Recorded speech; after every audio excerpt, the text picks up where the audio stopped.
Hello everyone, welcome to Voyage, and I know you use this video to fall asleep, so before that, like the video and subscribe to the channel. Also comment down where are you from and what time are you watching. Now get comfortable and relax. Before we begin, this is a disclaimer that the audiobooks featured on this channel are of works that are in the public domain and are no longer under copyright protection. This means the content is free to be used, shared, and distributed. We strive to ensure all materials are properly verified as public domain works. However, if you believe we've mistakenly included copyrighted content, please contact us immediately for removal. This content is provided for educational and entertainment purposes only. We do not claim ownership over any of the texts and aim to make these timeless works more accessible through audio format. Thank you for listening and supporting the preservation of classic literature. Mr. Judge Harbottle by Sheridan Le Fanu. Prologue. On this case, Dr. Hesselius has inscribed nothing more than the words, Harmon's Report, and a simple reference to his own extraordinary essay on the interior sense and the conditions of the opening thereof. The reference is to Volume 1, Section 317, Note ZA. The note to which reference is thus made simply says, "There are two accounts of the remarkable case of the Honorable Mr. Judge Harbottle, one furnished to me by Mrs. Trimmer of Tunbridge Wells, June 1805, the other at a much later date by Anthony Harmon Esq. I much prefer the former. In the first place, because it is minute and detailed and written, it seems to me, with more caution and knowledge, and in the next, because the letters from Dr. Headstone, which are embodied in it, furnish matter of the highest value to a right apprehension of the nature of the case. It was one of the best declared cases of an opening of the interior sense, which I have met with. It was affected, too, by the phenomenon which occurs so frequently as to indicate a law of these eccentric conditions. That is to say, it exhibited what I may term the contagious character of this sort of intrusion of the spirit world upon the proper domain of matter. So soon as the spirit action has established itself in the case of one patient, its developed energy begins to radiate more or less effectually upon others. The interior vision of the child was opened, as was also that of its mother, Mrs. Pineweck, and both the interior vision and hearing of the scullery maid were opened on the same occasion. After appearances are the result of the law explained in Volume 2, Section 17 to 49. The common center of association simultaneously recalled unites or reunites, as the case may be, for a period measured as we see in Section 37. The maximum will extend to days, the minimum is little more than a second. We see the operation of this principle perfectly displayed in certain cases of lunacy, of epilepsy, of catalepsy, and of mania, of a peculiar and painful character, though unattended by incapacity of business. The memorandum of the case of Judge Harbottle, which was written by Mrs. Trimmer of Tunbridge Wells, which Dr. Hesselius thought the better of the two, I have been unable to discover among his papers. I found in his escritoire a note to the effect that he had lent the report of Judge Harbottle's case, written by Mrs. Trimmer to Dr. F. Hayne. To that learned and able gentleman accordingly I wrote, and received from him, in his reply, which was full of alarms and regrets, on account of the uncertain safety of that valuable MS, a line written long since by Dr. Hesselius, which completely exonerated him, inasmuch as it acknowledged the safe return of the papers. The narrative of Mr. Harmon is, therefore, the only one available for this collection. The late Dr. Hesselius, in another passage of the note that I have cited, says, "As to the facts non-medical of the case, the narrative of Mr. Harmon exactly tallies with that furnished by Mrs. Trimmer. The strictly scientific view of the case would scarcely interest the popular reader, and possibly, for the purposes of this selection, I should, even had I both papers to choose between, have preferred that of Mr. Harmon, which is given in full in the following pages." Chapter 1. The Judge's House. 30 years ago, an elderly man, to whom I paid quarterly a small annuity charged on some property of mine, came on the quarter day to receive it. He was a dry, sad, quiet man, who had known better days, and had always maintained an unexceptionable character. No better authority could be imagined for a ghost story. He told me one, though with a manifest reluctance. He was drawn into the narration by his choosing to explain what I should not have remarked, that he had called 2 days earlier than that week after the strict day of payment, which he had usually allowed to elapse. His reason was a sudden determination to change his lodgings, and the consequent necessity of paying his rent a little before it was due. He lodged in a dark street in Westminster, in a spacious old house, very warm, being wainscoted from top to bottom, and furnished with no undue abundance of windows, and those fitted with thick sashes and small panes. This house was, as the bills upon the windows testified, offered to be sold or let. But no one seemed to care to look at it. A thin matron in rusty black silk, very taciturn, with large, steady, alarmed eyes that seemed to look in your face, to read what you might have seen in the dark rooms and passages through which you had passed, was in charge of it, with a solitary maid-of-all-work under her command. My poor friend had taken lodgings in this house, on account of their extraordinary cheapness. He had occupied them for nearly a year without the slightest disturbance, and was the only tenant under rent in the house. He had 2 rooms, a sitting room and a bedroom with a closet opening from it, in which he kept his books and papers locked up. He had gone to his bed, having also locked the outer door. Unable to sleep, he had lighted a candle, and after having read for a time, had laid the book beside him. He heard the old clock at the stairhead strike 1, and very shortly after, to his alarm, he saw the closet door, which he thought he had locked, open stealthily, and a slight dark man, particularly sinister and somewhere about 50, dressed in mourning of a very antique fashion, such a suit as we see in Hogarth, entered the room on tiptoe. He was followed by an elder man, stout and blotched with scurvy, and whose features, fixed as a corpse's, were stamped with dreadful force with a character of sensuality and villainy. This old man wore a flowered silk dressing-gown and ruffles, and he remarked a gold ring on his finger, and on his head a cap of velvet, such as, in the days of perukes, gentlemen wore in undress. This direful old man carried in his ringed and ruffled hand a coil of rope, and these 2 figures crossed the floor diagonally, passing the foot of his bed, from the closet door at the farther end of the room, at the left, near the window, to the door opening upon the lobby, close to the bed's head at his right. He did not attempt to describe his sensations as these figures passed so near him. He merely said that so far from sleeping in that room again, no consideration the world could offer would induce him so much as to enter it again alone, even in the daylight. He found both doors, that of the closet, and that of the room opening upon the lobby, in the morning fast locked as he had left them before going to bed. In answer to a question of mine, he said that neither appeared the least conscious of his presence. They did not seem to glide, but walked as living men do, but without any sound, and he felt a vibration on the floor as they crossed it. He so obviously suffered from speaking about the apparitions that I asked him no more questions. There were in his description, however, certain coincidences so very singular as to induce me, by that very post, to write to a friend much my senior, then living in a remote part of England, for the information which I knew he could give me. He had himself more than once pointed out that old house to my attention, and told me, though very briefly, the strange story which I now asked him to give me in greater detail. His answer satisfied me, and the following pages convey its substance. Your letter, he wrote, tells me you desire some particulars about the closing years of the life of Mr. Justice Harbottle, one of the judges of the Court of Common Pleas. You refer, of course, to the extraordinary occurrences that made that period of his life long after a theme for winter tales and metaphysical speculation.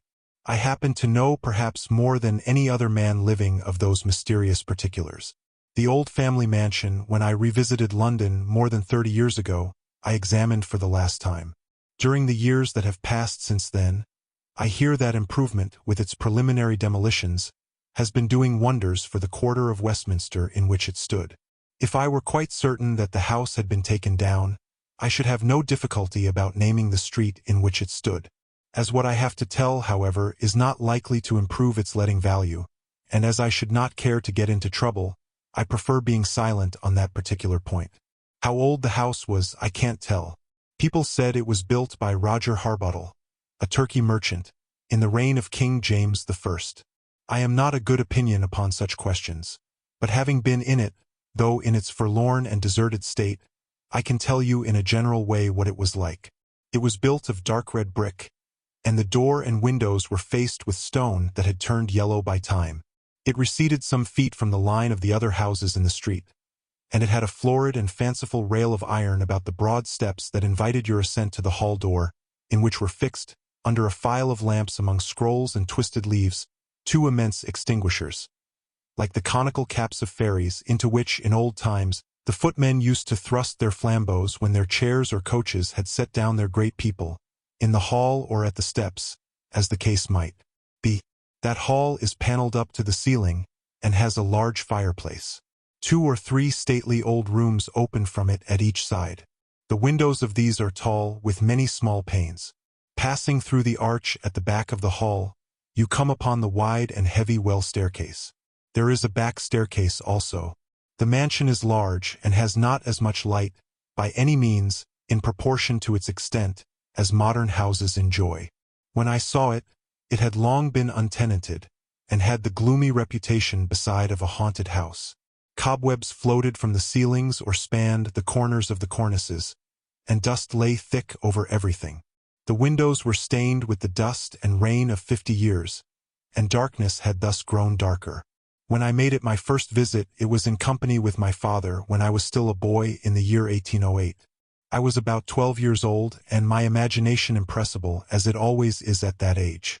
I looked about me with great awe. I was here in the very center and scene of those occurrences which I had heard recounted at the fireside at home, with so delightful a horror. My father was an old bachelor of nearly 60 when he married. He had, when a child, seen Judge Harbottle on the bench in his robes and wig a dozen times at least before his death, which took place in 1748, and his appearance made a powerful and unpleasant impression, not only on his imagination but upon his nerves. The judge was at that time a man of some 67 years. He had a great mulberry-colored face, a big, carbuncled nose, fierce eyes, and a grim and brutal mouth. My father, who was young at the time, thought it the most formidable face he had ever seen, for there were evidences of intellectual power in the formation and lines of the forehead. His voice was loud and harsh, and gave effect to the sarcasm which was his habitual weapon on the bench. This old gentleman had the reputation of being about the wickedest man in England. Even on the bench he now and then showed his scorn of opinion. He had carried cases his own way, it was said, in spite of counsel, authorities, and even of juries, by a sort of cajolery, violence, and bamboozling, that somehow confused and overpowered resistance. He had never actually committed himself, he was too cunning to do that. He had the character of being, however, a dangerous and unscrupulous judge, but his character did not trouble him. The associates he chose for his hours of relaxation cared as little as he did about it. Chapter 2, Mr. Peters. One night during the session of 1746, this old judge went down in his chair to wait in one of the rooms of the House of Lords for the result of a division in which he and his order were interested. This over, he was about to return to his house close by in his chair. But the night had become so soft and fine that he changed his mind, sent it home empty, and with 2 footmen, each with a flambeau, set out on foot in preference. Gout had made him rather a slow pedestrian. It took him some time to get through the 2 or 3 streets he had to pass before reaching his house. In one of those narrow streets of tall houses, perfectly silent at that hour, he overtook, slowly as he was walking, a very singular-looking old gentleman. He had a bottle-green coat on, with a cape to it, and large stone buttons, a broad-leafed low-crowned hat, from under which a big powdered wig escaped. He stooped very much and supported his bending knees with the aid of a crutch-handled cane, and so shuffled and tottered along painfully. "I ask your pardon, sir," said this old man, in a very quavering voice, as the burly judge came up with him, and he extended his hand feebly towards his arm. Mr. Justice Harbottle saw that the man was by no means poorly dressed, and his manner that of a gentleman. The judge stopped short, and said, in his harsh peremptory tones, "Well, sir, how can I serve you? Can you direct me to Judge Harbottle's house? I have some intelligence of the very last importance to communicate to him." "Can you tell it before witnesses?" asked the judge. "By no means. It must reach his ear only," quavered the old man earnestly. "If that be so, sir, you have only to accompany me a few steps farther to reach my house, and obtain a private audience, for I am Judge Harbottle." With this invitation the infirm gentleman in the white wig complied very readily, and in another minute the stranger stood in what was then termed the front parlor of the judge's house, tête-à-tête with that shrewd and dangerous functionary. He had to sit down, being very much exhausted and unable for a little time to speak, and then he had a fit of coughing, and after that a fit of gasping, and thus 2 or 3 minutes passed, during which the judge dropped his roquelaure on an armchair, and threw his cocked hat over that. The venerable pedestrian in the white wig quickly recovered his voice. With closed doors they remained together for some time. There were guests waiting in the drawing rooms, and the sound of men's voices laughing, and then of a female voice singing to a harpsichord, were heard distinctly in the hall over the stairs. For old Judge Harbottle had arranged one of his dubious jollifications, such as might well make the hair of godly men's heads stand upright for that night. This old gentleman in the powdered white wig, that rested on his stooped shoulders, must have had something to say that interested the judge very much, for he would not have parted on easy terms with the 10 minutes and upwards which that conference filched from the sort of revelry in which he most delighted, and in which he was the roaring king, and in some sort the tyrant also, of his company. The footman who showed the aged gentleman out observed that the judge's mulberry-colored face, pimples and all, were bleached to a dingy yellow, and there was the abstraction of agitated thought in his manner, as he bid the stranger good night. The servants saw that the conversation had been of serious import, and that the judge was frightened. Instead of stumping upstairs forthwith to his scandalous hilarities, his profane company, and his great china bowl of punch, the identical bowl from which a bygone bishop of London, good easy man, had baptized this judge's grandfather, now clinking round the rim with silver ladles and hung with scrolls of lemon peel, instead, I say, of stumping and clambering up the great staircase to the cavern of his Circean enchantment, he stood with his big nose flattened against the window pane, watching the progress of the feeble old man, who clung stiffly to the iron rail as he got down, step by step, to the pavement. The hall door had hardly closed, when the old judge was in the hall bawling hasty orders, with such stimulating expletives as old colonels under excitement sometimes indulge in nowadays, with a stamp or two of his big foot, and a waving of his clenched fist in the air. He commanded the footman to overtake the old gentleman in the white wig, to offer him his protection on his way home, and in no case to show his face again without having ascertained where he lodged, and who he was, and all about him. By Sirrah, if you fail me in this, you doff my livery tonight. Forth bounced the stalwart footman, with his heavy cane under his arm, and skipped down the steps, and looked up and down the street after the singular figure, so easy to recognize. What were his adventures I shall not tell you just now. The old man, in the conference to which he had been admitted in that stately paneled room, had just told the judge a very strange story. He might be himself a conspirator. He might possibly be crazed, or possibly his whole story was straight and true.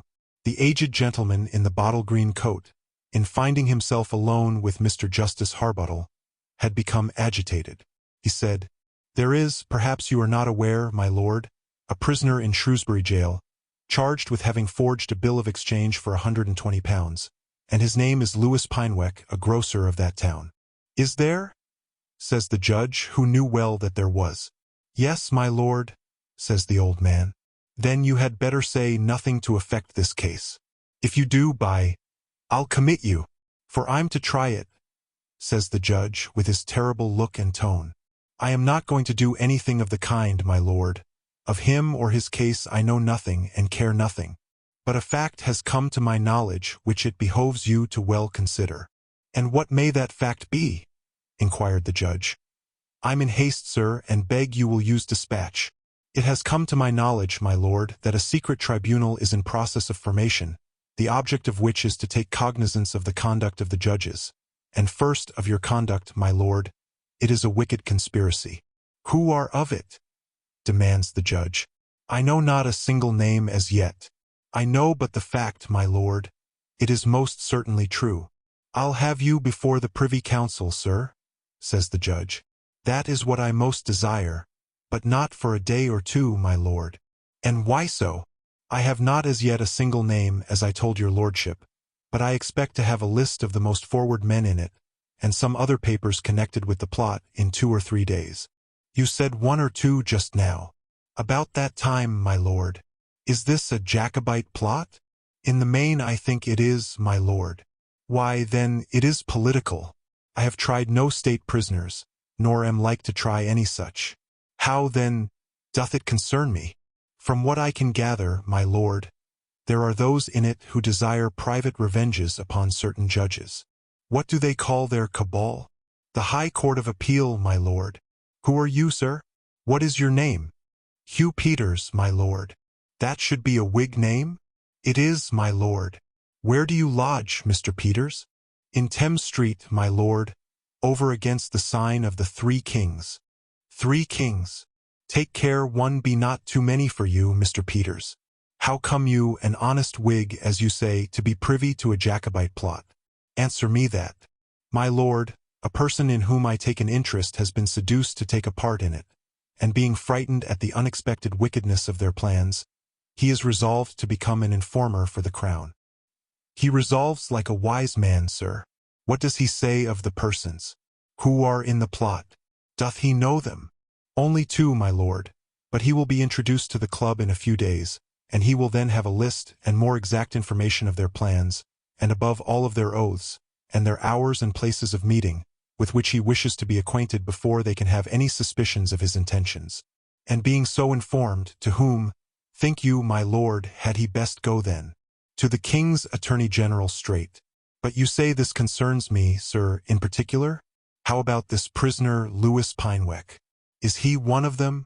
I can't tell, my lord, but for some reason, it is thought your lordship will be well advised if you try him not. For if you do, it is feared 'twill shorten your days. So far as I can learn, Mr. Peters, this business smells pretty strong of blood and treason. The King's Attorney General will know how to deal with it. When shall I see you again, sir? If you give me leave, my lord, either before your lordship's court sits, or after it rises tomorrow, I should like to come and tell your lordship what has passed. Do so, Mr. Peters, at 9 o'clock tomorrow morning, and see you play me no trick, sir, in this matter. If you do, sir, I'll lay you by the heels. You need fear no trick from me, my lord. Had I not wished to serve you, and acquit my own conscience, I never would have come all this way to talk with your lordship. I'm willing to believe you, Mr. Peters. I'm willing to believe you, sir. And upon this they parted. He has either painted his face, or he is consumedly sick, thought the old judge. The light had shone more effectually upon his features as he turned to leave the room with a low bow, and they looked, he fancied, unnaturally chalky. Him, said the judge ungraciously, as he began to scale the stairs. He has half spoiled my supper, but if he had, no one but the judge himself perceived it, and the evidence was all, as anyone might perceive, the other way. Chapter 3. Louis Pineweck. In the meantime, the footman dispatched in pursuit of Mr. Peters speedily overtook that feeble gentleman. The old man stopped when he heard the sound of pursuing steps, but any alarms that may have crossed his mind seemed to disappear on his recognizing the livery. He very gratefully accepted the proffered assistance, and placed his tremulous arm within the servant's for support. They had not gone far, however, when the old man stopped suddenly, saying, "Dear me, as I live I have dropped it. You heard it fall. My eyes, I fear, won't serve me, and I'm unable to stoop low enough. But if you will look, you shall have half the find. It is a guinea. I carried it in my glove." The street was silent and deserted. The footman had hardly descended to what he termed his hunkers, and begun to search the pavement about the spot which the old man indicated, when Mr. Peters, who seemed very much exhausted, and breathed with difficulty, struck him a violent blow from above, over the back of the head with a heavy instrument, and then another, and leaving him bleeding and senseless in the gutter, ran like a lamplighter down a lane to the right, and was gone. When an hour later the watchman brought the man in livery home, still stupid and covered with blood, Judge Harbottle cursed his servant roundly, swore he was drunk, threatened him with an indictment for taking bribes to betray his master, and cheered him with a perspective of the broad street leading from the Old Bailey to Tyburn, the cart's tail and the hangman's lash. Notwithstanding this demonstration, the judge was pleased. It was a disguised affidavit man, or footpad, no doubt, who had been employed to frighten him. The trick had fallen through. A court of appeal, such as the false Hugh Peters had indicated with assassination for its sanction, would be an uncomfortable institution for a hanging judge like the Honorable Justice Harbottle. that sarcastic and ferocious administrator of the Criminal Code of England, at that time a rather pharisaical, bloody and heinous system of justice, had reasons of his own for choosing to try that very Lewis Pineweck, on whose behalf this audacious trick was devised. Try him he would. No man living should take that morsel out of his mouth. Of Lewis Pineweck, of course, so far as the outer world could see, he knew nothing. He would try him after his fashion, without fear, favor, or affection. But did he not remember a certain thin man, dressed in mourning, in whose house, in Shrewsbury, the judge's lodgings used to be, until a scandal of ill-treating his wife came suddenly to light? A grocer with a demure look, a soft step, and a lean face as dark as mahogany, with a nose sharp and long, standing ever so little awry, and a pair of dark steady brown eyes under thinly traced black brows. A man whose thin lips wore always a faint unpleasant smile. Had not that scoundrel an account to settle with the judge? Had he not been troublesome lately? And was not his name Lewis Pineweck, sometime grocer in Shrewsbury, and now prisoner in the jail of that town? The reader may take it, if he pleases, as a sign that Judge Harbottle was a good Christian, that he suffered nothing ever from remorse. That was undoubtedly true. He had, nevertheless, done this grocer, forger, what you will, some 5 or 6 years before, a grievous wrong. But it was not that, but a possible scandal and possible complications that troubled the learned judge now. Did he not, as a lawyer, know that to bring a man from his shop to the dock, the chances must be at least 99 out of 100 that he is guilty? A weak man like his learned brother Withershins was not a judge to keep the high road safe, and make crime tremble. Old Judge Harbottle was the man to make the evil-disposed quiver, and to refresh the world with showers of wicked blood, and thus save the innocent, to the refrain of the ancient saw he loved to quote. Foolish pity ruins a city. In hanging that fellow he could not be wrong. The eye of a man accustomed to look upon the dock could not fail to read villain written sharp and clear in his plotting face. Of course he would try him, and no one else should. A saucy-looking woman, still handsome, in a mob-cap gay with blue ribbons, in a sack of flowered silk with lace and rings on, much too fine for the judge's housekeeper, which nevertheless she was, peeped into his study next morning, and, seeing the judge alone, stepped in. Here's another letter from him, come by the post this morning. Can't you do nothing for him? She said wheedlingly, with her arm over his neck, and her delicate finger and thumb fiddling with the lobe of his purple ear. I'll try, said Judge Harbottle, not raising his eyes from the paper he was reading. I knew you'd do what I asked you, she said. The judge clapped his gouty claw over his heart, and made her an ironical bow. What, she asked, will you do? Hang him, said the judge with a chuckle. You don't mean to. No, you don't, my little man, said she, surveying herself in a mirror on the wall. I'm D. But I think you're falling in love with your husband at last, said Judge Harbottle. I'm blessed, but I think you're growing jealous of him, replied the lady with a laugh. But no, he was always a bad one to me. I've done with him long ago. And he with you, by George. When he took your fortune, and your spoons and your earrings, he had all he wanted of you. He drove you from his house, and when he discovered you had made yourself comfortable and found a good situation, he'd have taken your guineas and your silver and your earrings over again, and then allowed you 6 years more to make a new harvest for his mill. You don't wish him good. If you say you do, you lie. She laughed a wicked, saucy laugh, and gave the terrible Rhadamanthus a playful tap on the chops. He wants me to send him money to fee a counselor, she said, while her eyes wandered over the pictures on the wall, and back again to the looking-glass, and certainly she did not look as if his jeopardy troubled her very much. Confound his impudence, the scoundrel! Thundered the old judge, throwing himself back in his chair, as he used to do in furor on the bench, and the lines of his mouth looked brutal, and his eyes ready to leap from their sockets. If you answer his letter from my house to please yourself, you'll write your next from somebody else's to please me. You understand, my pretty witch, I'll not be pestered. Come, no pouting, whimpering won't do. You don't care a brass farthing for the villain, body or soul. You came here but to make a row. You are one of Mother Carey's chickens. And where you come, the storm is up. Get you gone, baggage. Get you gone, he repeated with a stamp. for a knock at the hall door made her instantaneous disappearance indispensable. I need hardly say that the venerable Hugh Peters did not appear again. The judge never mentioned him.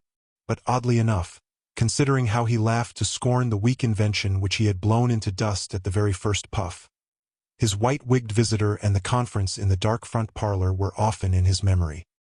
His shrewd eye told him that allowing for change of tints and such disguises as the playhouse affords every night, the features of this false old man, who had turned out too hard for his tall footman, were identical with those of Louis Pineweck.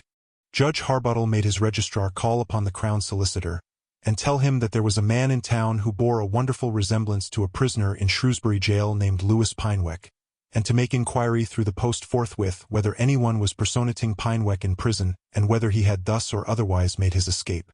The prisoner was safe, however, and no question as to his identity. Chapter 4. Interruption in Court. In due time Judge Harbottle went circuit, and in due time the judges were in Shrewsbury. News traveled slowly in those days, and newspapers, like the wagons and stage coaches, took matters easily. Mrs. Pineweck in the judge's house with a diminished household, the greater part of the judge's servants having gone with him, for he had given up riding circuit and traveled in his coach in state, kept house rather solitarily at home. In spite of quarrels, in spite of mutual injuries, some of them inflicted by herself enormous, in spite of a married life of spite bickerings, a life in which there seemed no love or liking or forbearance, for years, now that Pineweck stood in near danger of death, something like remorse came suddenly upon her. She knew that in Shrewsbury were transacting the scenes which were to determine his fate. She knew she did not love him, but she could not have supposed, even a fortnight before, that the hour of suspense could have affected her so powerfully. She knew the day on which the trial was expected to take place. She could not get it out of her head for a minute. She felt faint as it drew towards evening. 2 or 3 days passed, and then she knew that the trial must be over by this time. There were floods between London and Shrewsbury, and news was long delayed. She wished the floods would last forever. It was dreadful waiting to hear, dreadful to know that the event was over, and that she could not hear till self-willed rivers subsided. Dreadful to know that they must subside and the news come at last. She had some vague trust in the judge's good nature, and much in the resources of chance and accident. She had contrived to send the money he wanted. He would not be without legal advice and energetic and skilled support. At last the news did come, a long arrear all in a gush, a letter from a female friend in Shrewsbury, a return of the sentences sent up for the judge, and most important, because most easily got at, being told with great aplomb and brevity, the long-deferred intelligence of the Shrewsbury Assizes in the Morning Advertiser. Like an impatient reader of a novel, who reads the last page first, she read with dizzy eyes the list of the executions. 2 were respite, 7 were hanged, and in that capital catalogue was this line: Louis Pineweck forgery. She had to read it a half a dozen times over before she was sure she understood it. Here was the paragraph: sentence, death 7. Executed accordingly on Friday the 13th instant, to wit, Thomas Primer, alias Duck, highway robbery. Flora Guy, stealing to the value of 11s. 6d. Arthur Poundin, burglary. Matilda Mummery, riot. Louis Pineweck, forgery. Bill of exchange. And when she reached this, she read it over and over, feeling very cold and sick. This buxom housekeeper was known in the house as Mrs. Carwell, Carwell being her maiden name, which she had resumed. No one in the house except its master knew her history. Her introduction had been managed craftily. No one suspected that it had been concerted between her and the old reprobate in scarlet and ermine. Flora Carwell ran up the stairs now, and snatched her little girl, hardly 7 years of age, whom she met on the lobby, hurriedly up in her arms, and carried her into her bedroom, without well knowing what she was doing, and sat down, placing the child before her. She was not able to speak. She held the child before her, and looked in the little girl's wondering face, and burst into tears of horror. She thought the judge could have saved him. I dare say he could. For a time she was furious with him, and hugged and kissed her bewildered little girl, who returned her gaze with large round eyes. That little girl had lost her father, and knew nothing of the matter. She had always been told that her father was dead long ago. A woman, coarse, uneducated, vain, and violent, does not reason, or even feel very distinctly. But in these tears of consternation were mingling a self-upbraiding. She felt afraid of that little child. But Mrs. Carwell was a person who lived not upon sentiment, but upon beef and pudding. She consoled herself with punch. She did not trouble herself long even with resentments. She was a gross and material person, and could not mourn over the irrevocable for more than a limited number of hours, even if she would. Judge Harbottle was soon in London again. Except the gout, this savage old Epicurean never knew a day's sickness. He laughed and coaxed, and bullied away the young woman's faint upbraidings, and in a little time Louis Pineweck troubled her no more, and the judge secretly chuckled over the perfectly fair removal of a bore, who might have grown little by little into something very like a tyrant. It was the lot of the judge whose adventures I am now recounting to try criminal cases at the Old Bailey shortly after his return. He had commenced his charge to the jury in a case of forgery, and was, after his wont, thundering dead against the prisoner, with many a hard aggravation and cynical jibe, when suddenly all died away in silence, and instead of looking at the jury, the eloquent judge was gaping at some person in the body of the court. Among the persons of small importance who stand and listen at the sides was one tall enough to show with a little prominence. A slight mean figure, dressed in seedy black, lean and dark of visage. He had just handed a letter to the crier, before he caught the judge's eye. That judge descried, to his amazement, the features of Louis Pineweck. He had the usual faint thin-lipped smile, and with his blue chin raised in air, and as it seemed quite unconscious of the distinguished notice he has attracted, he was stretching his low cravat with his crooked fingers, while he slowly turned his head from side to side, a process which enabled the judge to see distinctly a stripe of swollen blue round his neck, which indicated, he thought, the grip of the rope. This man, with a few others, had got a footing on a step, from which he could better see the court. He now stepped down, and the judge lost sight of him. His lordship signed energetically with his hand in the direction in which this man had vanished. He turned to the tipstaff. His first effort to speak ended in a gasp. He cleared his throat, and told the astounded official to arrest that man who had interrupted the court. "He's but this moment gone down there. Bring him in custody before me within 10 minutes' time, or I'll strip your gown from your shoulders and fine the sheriff," he thundered, while his eyes flashed round the court in search of the functionary. Attorneys, counselors, idle spectators, gazed in the direction in which Mr. Justice Harbottle had shaken his gnarled old hand. They compared notes. Not one had seen anyone making a disturbance. They asked one another if the judge was losing his head. Nothing came of the search. His lordship concluded his charge a great deal more tamely, and when the jury retired, he stared round the court with a wandering mind, and looked as if he would not have given sixpence to see the prisoner hanged. Chapter 5. Caleb's Searcher. The judge had received the letter. Had he known from whom it came, he would no doubt have read it instantaneously. As it was, he simply read the direction: to the Honorable, the Lord Justice, Elijah Harbottle, one of His Majesty's Justices of the Honorable Court of Common Pleas. It remained forgotten in his pocket till he reached home. When he pulled out that and others from the capacious pocket of his coat, it had its turn, as he sat in his library in his thick silk dressing-gown, and then he found its contents to be a closely written letter in a clerk's hand and an enclosure in secretary hand, as I believe the angular scrivenary of law-writings in those days was termed, engrossed on a bit of parchment about the size of this page. The letter said, "Mr. Justice Harbottle, my lord, I am ordered by the High Court of Appeal to acquaint your lordship, in order to your better preparing yourself for your trial, that a true bill hath been sent down, and the indictment leath against your lordship for the murder of one Louis Pineweck of Shrewsbury, citizen, wrongfully executed for the forgery of a bill of exchange, on the day of last, by reason of the wilful perversion of the evidence, and the undue pressure put upon the jury, together with the illegal admission of evidence by your lordship, well knowing the same to be illegal, by all which the promoter of the prosecution of the said indictment, before the High Court of Appeal, hath lost his life.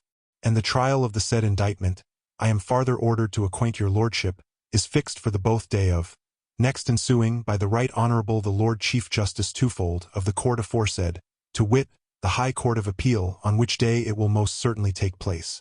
And I am farther to acquaint your Lordship, to prevent any surprise or miscarriage, that your case stands first for the said day, and that the said High Court of Appeal sits day and night, and never rises.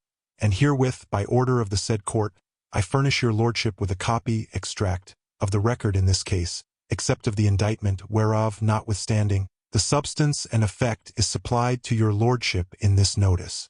And farther I am to inform you, that in case the jury then to try your Lordship should find you guilty, the Right Honourable the Lord Chief Justice will, in passing sentence of death upon you, fix the day of execution for the 10th day of, being 1 calendar month from the day of your trial.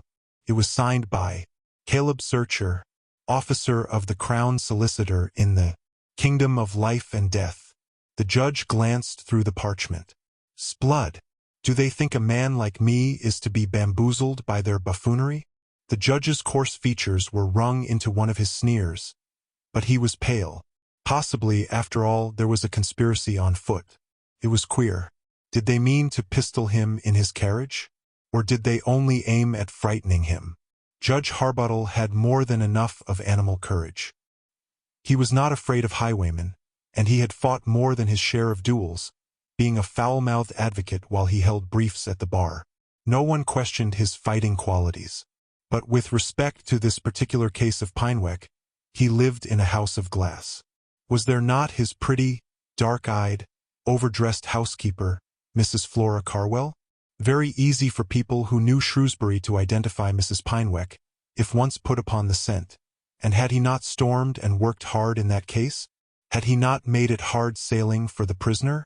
Did he not know very well what the bar thought of it? It would be the worst scandal that ever blasted Judge. So much there was intimidating in the matter, but nothing more.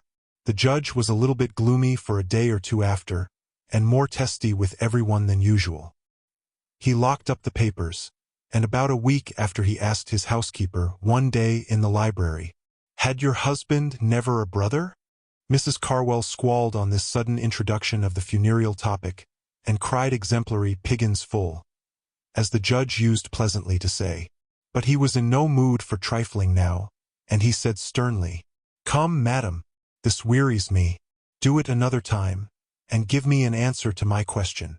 So she did. Pineweck had no brother living. He once had one, but he died in Jamaica.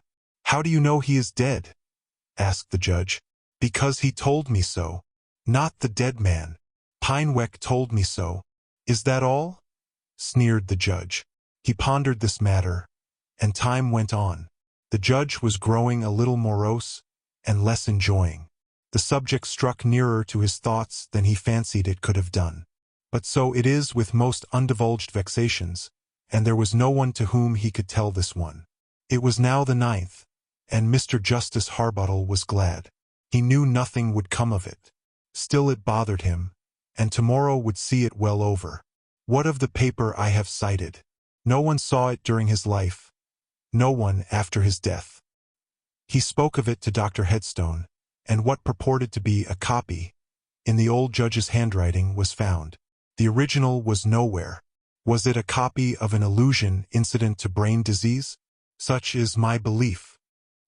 Chapter 6. Arrested. Judge Harbottle went this night to the play at Drury Lane. He was one of the old fellows who care nothing for late hours, and occasional knocking about in pursuit of pleasure. He had appointed with 2 cronies of Lincoln's Inn to come home in his coach with him to sup after the play. They were not in his box, but were to meet him near the entrance and get into his carriage there. And Mr. Justice Harbottle, who hated waiting, was looking a little impatiently from the window. The judge yawned. He told the footman to watch for Councillor Thavies and Councillor Beller, who were coming, and, with another yawn, he laid his cocked hat on his knees, closed his eyes, leaned back in his corner, wrapped his mantle closer about him, and began to think of pretty Mrs. Abington. And being a man who could sleep like a sailor at a moment's notice, he was thinking of taking a nap. Those fellows had no business to keep a judge waiting. He heard their voices now. Those Raquel councillors were laughing, and bantering, and sparring after their wont. The carriage swayed and jerked, as one got in, and then again as the other followed. The door clapped, and the coach was now jogging and rumbling over the pavement. The judge was a little bit sulky. He did not care to sit up and open his eyes. Let them suppose he was asleep. He heard them laugh with more malice than good humor, he thought, as they observed it. He would give them a hard knock or two when they got to his door, and till then he would counterfeit his nap. The clocks were chiming 12. Beller and Thavies were silent as tombstones. They were generally loquacious and merry rascals. The judge suddenly felt himself roughly seized and thrust from his corner into the middle of the seat, and opening his eyes, instantly he found himself between his two companions. Before he could blurt out the oath that was at his lips, he saw that they were two strangers, evil-looking fellows, each with a pistol in his hand, and dressed like Bow Street officers. The judge clutched at the check-string. The coach pulled up. He stared about him. They were not among houses, but through the windows under a broad moonlight, he saw a black moor stretching lifelessly from right to left, with rotting trees, pointing fantastic branches in the air, standing here and there in groups, as if they held up their arms and twigs like fingers, in horrible glee at the judge's coming. A footman came to the window. He knew his long face and sunken eyes. He knew it was Dingley Chuff, 15 years ago a footman in his service, whom he had turned off at a moment's notice, in a burst of jealousy, and indicted for a missing spoon. The man had died in prison of the jail fever. The judge drew back in utter amazement. His armed companions signed mutely, and they were again gliding over this unknown moor. The bloated and gouty old man, in his horror, considered the question of resistance. But his athletic days were long over. This moor was a desert. There was no help to be had. He was in the hands of strange servants, even if his recognition turned out to be a delusion, and they were under the command of his captors. There was nothing for it but submission, for the present. Suddenly the coach was brought nearly to a standstill, so that the prisoner saw an ominous sight from the window. It was a gigantic gallows beside the road. It stood three-sided, and from each of its three broad beams at top depended in chains some 8 or 10 bodies, from several of which the cereclothes had dropped away, leaving the skeletons swinging lightly by their chains. A tall ladder reached to the summit of the structure, and on the peat beneath lay bones. On top of the dark transverse beam facing the road, from which, as from the other two completing the triangle of death, dangled a row of these unfortunates in chains, a hangman, with a pipe in his mouth, much as we see him in the famous print of the Idle Apprentice. Though here his perch was ever so much higher, was reclining at his ease and listlessly shying bones, from a little heap at his elbow, at the skeletons that hung round, bringing down now a rib or two, now a hand, now half a leg. A long-sighted man could have discerned that he was a dark fellow, lean, and from continually looking down on the earth from the elevation over which, in another sense, he always hung, his nose, his lips, his chin were pendulous and loose, and drawn down into a monstrous grotesque. This fellow took his pipe from his mouth on seeing the coach, stood up, and cut some solemn capers high on his beam, and shook a new rope in the air, crying with a voice high and distant as the caw of a raven hovering over a gibbet, "A robe for Judge Harbottle." The coach was now driving on at its old swift pace. So high a gallows as that, the judge had never, even in his most hilarious moments, dreamed of. He thought he must be raving. And the dead footman. He shook his ears and strained his eyelids. But if he was dreaming, he was unable to awake himself. There was no good in threatening these scoundrels. A brutum fulmen might bring a real one on his head. Any submission to get out of their hands, and then heaven and earth he would move to unearth and hunt them down. Suddenly they drove round a corner of a vast white building, and under a porte-cochere. Chapter 7. Chief Justice Twofold. The judge found himself in a corridor lighted with dingy oil lamps, the walls of bare stone. It looked like a passage in a prison. His guards placed him in the hands of other people. Here and there he saw bony and gigantic soldiers passing to and fro, with muskets over their shoulders. They looked straight before them, grinding their teeth in bleak fury, with no noise but the clank of their shoes. He saw these by glimpses, round corners, and at the ends of passages, but he did not actually pass them by. And now, passing under a narrow doorway, He found himself in the dock, confronting a judge in his scarlet robes, in a large courthouse. There was nothing to elevate this temple of Themis above its vulgar kind elsewhere. Dingy enough it looked, in spite of candles lighted in decent abundance. A case had just closed, and the last juror's back was seen escaping through the door in the wall of the jury box. There were some dozen barristers, some fiddling with pen and ink, others buried in briefs, some beckoning with the plumes of their pens to their attorneys, of whom there were no lack. There were clerks toengi and froengi, and the officers of the court, and the registrar, who was handing up a paper to the judge, and the tipstaff, who was presenting a note at the end of his wand to a king's counsel over the heads of the crowd between. If this was the High Court of Appeal, which never rose day or night, it might account for the pale and jaded aspect of everybody in it. An air of indescribable gloom hung upon the pallid features of all the people here. No one ever smiled. All looked more or less secretly suffering. "The king against Elijah Harbottle," shouted the officer. "Is the appellant Louis Pineweck in court?" asked Chief Justice Twofold in a voice of thunder that shook the woodwork of the court and boomed down the corridors. Up stood Pineweck from his place at the table. "Arraign the prisoner," roared the chief. And Judge Harbottle felt the panels of the dock round him, and the floor, and the rails quiver in the vibrations of that tremendous voice. The prisoner, in limine, objected to this pretended court as being a sham and non-existent in point of law, and then that, even if it were a court constituted by law, the judge was growing dazed. It had not and could not have any jurisdiction to try him for his conduct on the bench. Whereupon the Chief Justice laughed suddenly, and everyone in court, turning round upon the prisoner, laughed also, till the laugh grew and roared all round like a deafening acclamation.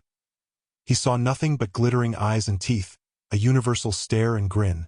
But though all the voices laughed, not a single face of all those that concentrated their gaze upon him looked like a laughing face. The mirth subsided as suddenly as it began. The indictment was read. Judge Harbottle actually pleaded. He pleaded not guilty. A jury were sworn. The trial proceeded. Judge Harbottle was bewildered. This could not be real. He must be either mad or going mad, he thought. One thing could not fail to strike even him. This Chief Justice Twofold, who was knocking him about at every turn with sneer and jibe, and roaring him down with his tremendous voice, was a dilated effigy of himself. An image of Mr. Justice Harbottle, at least double his size, and with all his fierce coloring, and his ferocity of eye and visage enhanced awfully. Nothing the prisoner could argue, cite, or state was permitted to retard for a moment the march of the case towards its catastrophe. The Chief Justice seemed to feel his power over the jury, and to exult and riot in the display of it. He glared at them, he nodded to them. He seemed to have established an understanding with them. The lights were faint in that part of the court. The jurors were mere shadows, sitting in rows. The prisoner could see a dozen pair of white eyes shining, coldly, out of the darkness. And whenever the judge in his charge, which was contemptuously brief, nodded and grinned and jibed, the prisoner could see, in the obscurity, by the dip of all these rows of eyes together, that the jury nodded in acquiescence. And now the charge was over. The huge Chief Justice leaned back panting and gloating on the prisoner. Every one in the court turned about, and gazed with steadfast hatred on the man in the dock. From the jury box where the 12 sworn brethren were whispering together, a sound in the general stillness like a prolonged hiss was heard, and then, in answer to the challenge of the officer, "How say you, gentlemen of the jury, guilty or not guilty?" came in a melancholy voice the finding, "Guilty." The place seemed to the eyes of the prisoner to grow gradually darker and darker, till he could discern nothing distinctly but the lumen of the eyes that were turned upon him from every bench and side and corner and gallery of the building. The prisoner doubtless thought that he had quite enough to say, and conclusive, why sentence of death should not be pronounced upon him. But the Lord Chief Justice puffed it contemptuously away, like so much smoke, and proceeded to pass sentence of death upon the prisoner, having named the 10th of the ensuing month for his execution. Before he had recovered the stun of this ominous farce, in obedience to the mandate, "Remove the prisoner," he was led from the dock. The lamps seemed all to have gone out, and there were stoves and charcoal fires here and there, that threw a faint crimson light on the walls of the corridors through which he passed. The stones that composed them looked now enormous, cracked and unhewn. He came into a vaulted smithy, where two men, naked to the waist, with heads like bulls, round shoulders, and the arms of giants, were welding red-hot chains together with hammers that pelted like thunderbolts. They looked on the prisoner with fierce red eyes, and rested on their hammers for a minute, and said the elder to his companion, "Take out Elijah Harbottle's gyves." And with the pincers he plucked the end which lay dazzling in the fire from the furnace. "One end locks," said he, taking the cool end of the iron in one hand, while with the grip of a vice he seized the leg of the judge, and locked the ring round his ankle. "The other," he said with a grin, "is welded." The iron band that was to form the ring for the other leg lay still red-hot upon the stone floor, with brilliant sparks sporting up and down its surface. His companion, in his gigantic hands, seized the old judge's other leg, and pressed his foot immovably to the stone floor, while his senior, in a twinkling, with a masterly application of pincers and hammer, sped the glowing bar around his ankle so tight that the skin and sinews smoked and bubbled again, and old Judge Harbottle uttered a yell that seemed to chill the very stones, and make the iron chains quiver on the wall. Chains, vaults, smiths, and smithy all vanished in a moment, but the pain continued. Mr. Justice Harbottle was suffering torture all round the ankle on which the infernal smiths had just been operating. His friends, Thavies and Beller, were startled by the judge's roar in the midst of their elegant trifling about a marriage a la mode case which was going on. The judge was in panic as well as pain.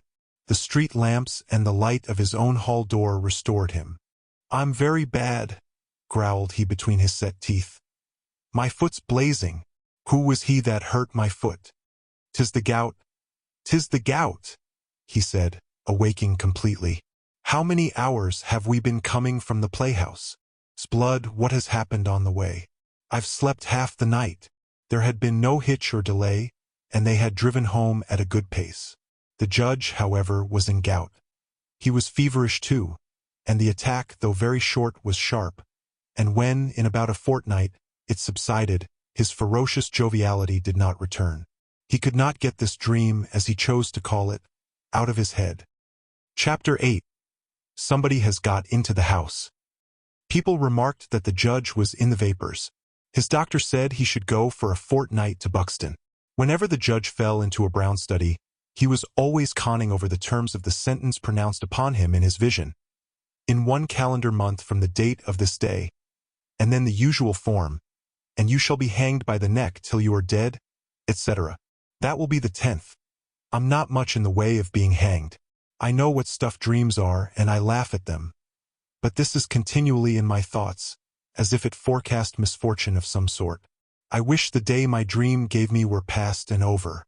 I wish I were well purged of my gout. I wish I were as I used to be. 'Tis nothing but vapors, nothing but a maggot. The copy of the parchment and letter which had announced his trial with many a snort and sneer he would read over and over again, and the scenery and people of his dream would rise about him in places the most unlikely, and steal him in a moment from all that surrounded him into a world of shadows. The judge had lost his iron energy and banter. He was growing taciturn and morose. The bar remarked the change, as well they might. His friends thought him ill. The doctor said he was troubled with hypochondria, and that his gout was still lurking in his system, and ordered him to that ancient haunt of crutches and chalkstones, Buxton. The judge's spirits were very low. He was frightened about himself, and he described to his housekeeper, having sent for her to his study to drink a dish of tea, his strange dream in his drive home from Drury Lane Playhouse. He was sinking into the state of nervous dejection in which men lose their faith in orthodox advice, and in despair consult quacks, astrologers, and nursery storytellers. Could such a dream mean that he was to have a fit and so die on the both? She did not think so. On the contrary, it was certain some good luck must happen on that day. The judge kindled, and for the first time for many days, he looked for a minute or two like himself, and he tapped her on the cheek with the hand that was not in flannel. "Odds bud, Utchart, you dear rogue, I had forgot. There is young Tom, Yellow Tom, my nephew, lies sick at Harrogate.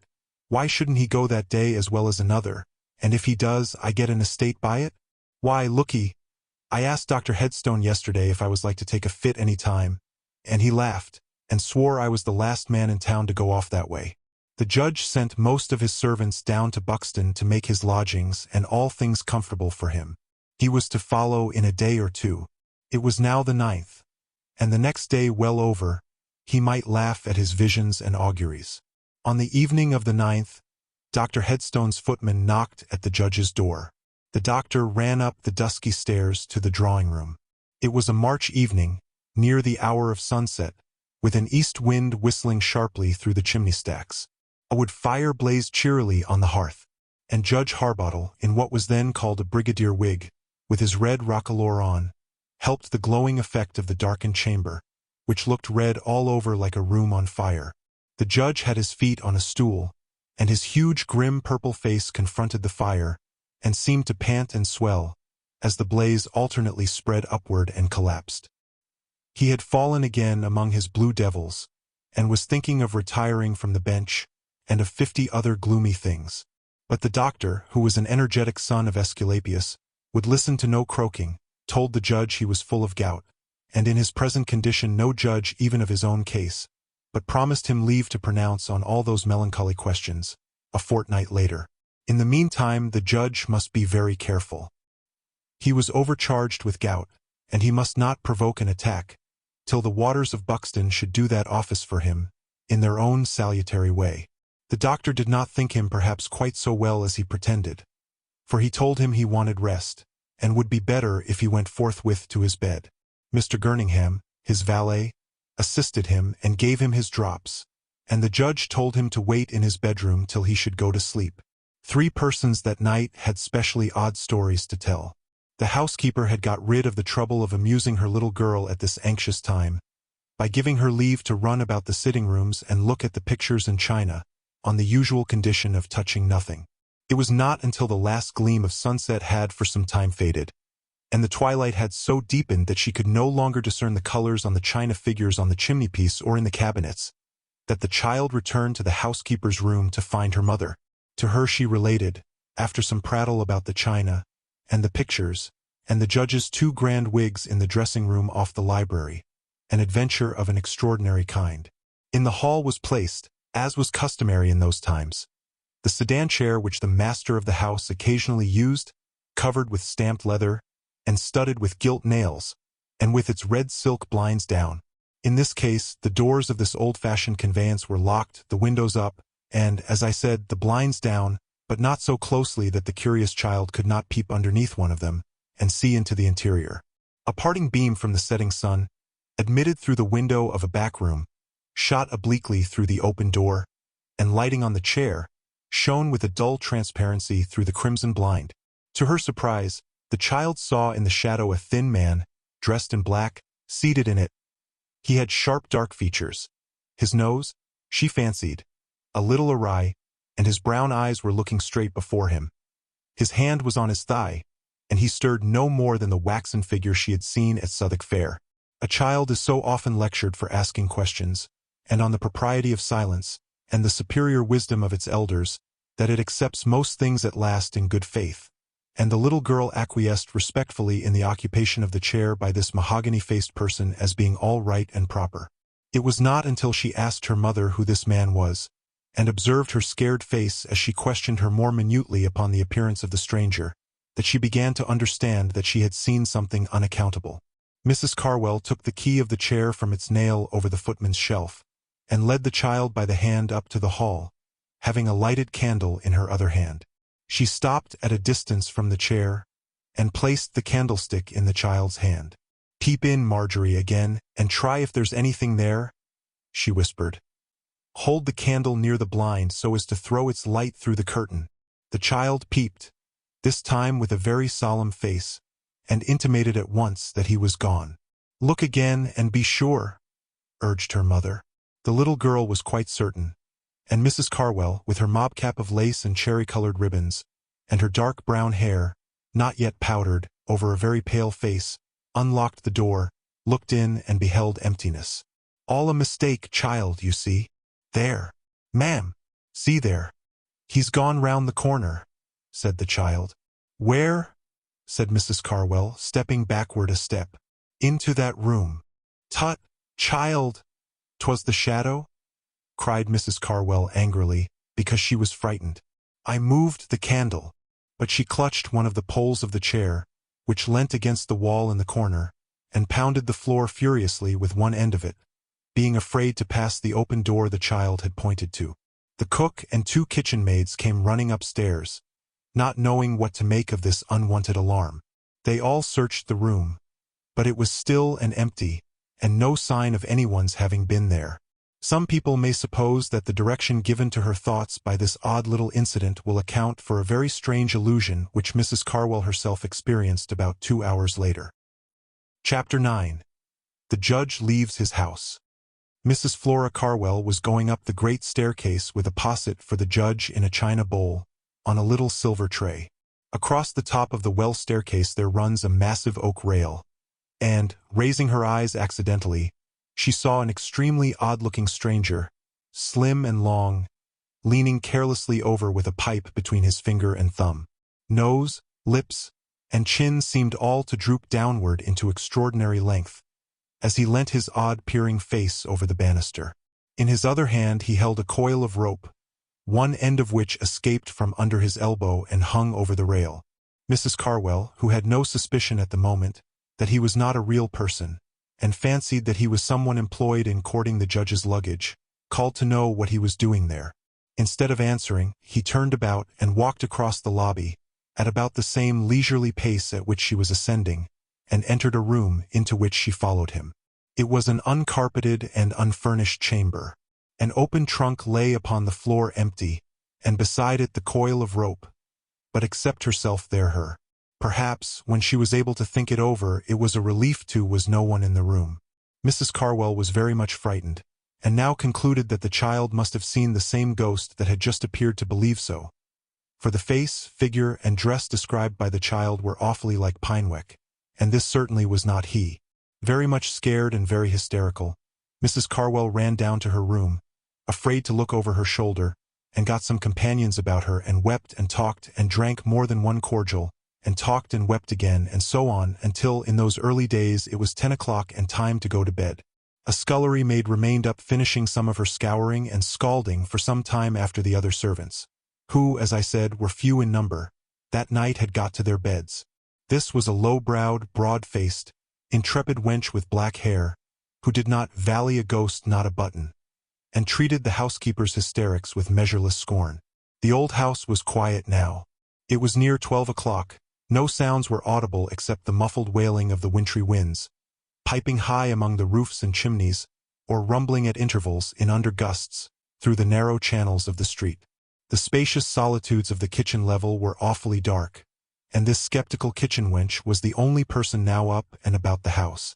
She hummed tunes to herself for a time, and then stopped and listened, and then resumed her work again.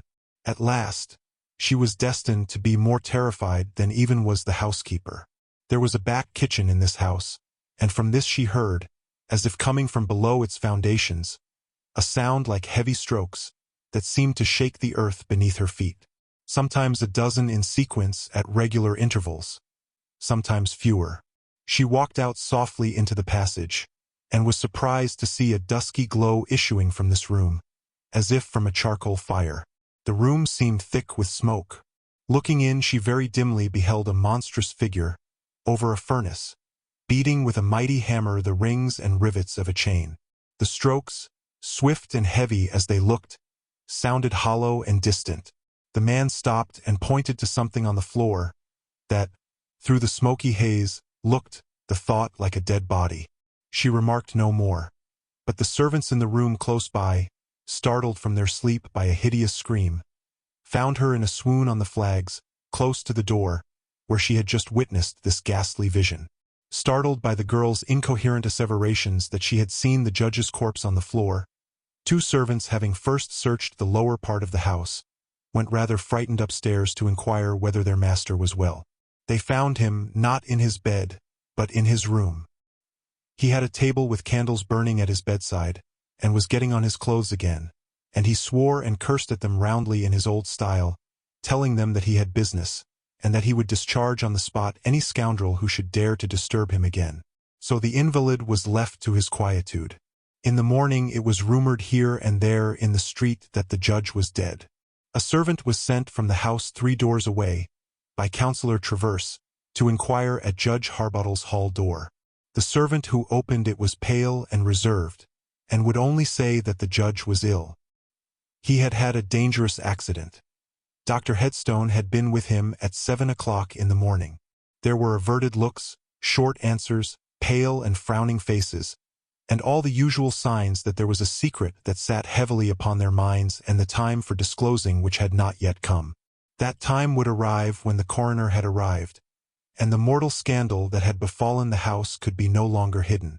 For that morning Mr. Justice Harbottle had been found hanging by the neck from the banister at the top of the great staircase, and quite dead. There was not the smallest sign of any struggle or resistance. There had not been heard a cry or any other noise in the slightest degree indicative of violence. There was medical evidence to show that, in his atrabilious state, it was quite on the cards that he might have made away with himself. The jury found accordingly that it was a case of suicide. But to those who were acquainted with the strange story which Judge Harbottle had related to at least 2 persons, the fact that the catastrophe occurred on the morning of March 10th seemed a startling coincidence. A few days after, the pomp of a great funeral attended him to the grave, and so, in the language of Scripture, the rich man died and was buried. Dear listener, we bring another tale to a close. A journey woven with words, imagination, and emotion here at the Voyage, where stories flow like a river's current, guiding you to distant realms and unexplored depths. We're grateful you joined us. As always, we invite you to stay a little longer. Subscribe to our channel and uncover more stories waiting to be heard, each one a cascade of voices, ideas, and artistry. And remember, every great story begins with a single word. Perhaps the next one will begin with you. Until our voices meet again, may your days be filled with quiet moments, rich pages, and the gentle comfort of a well-told tale. This is the Voyage, signing off.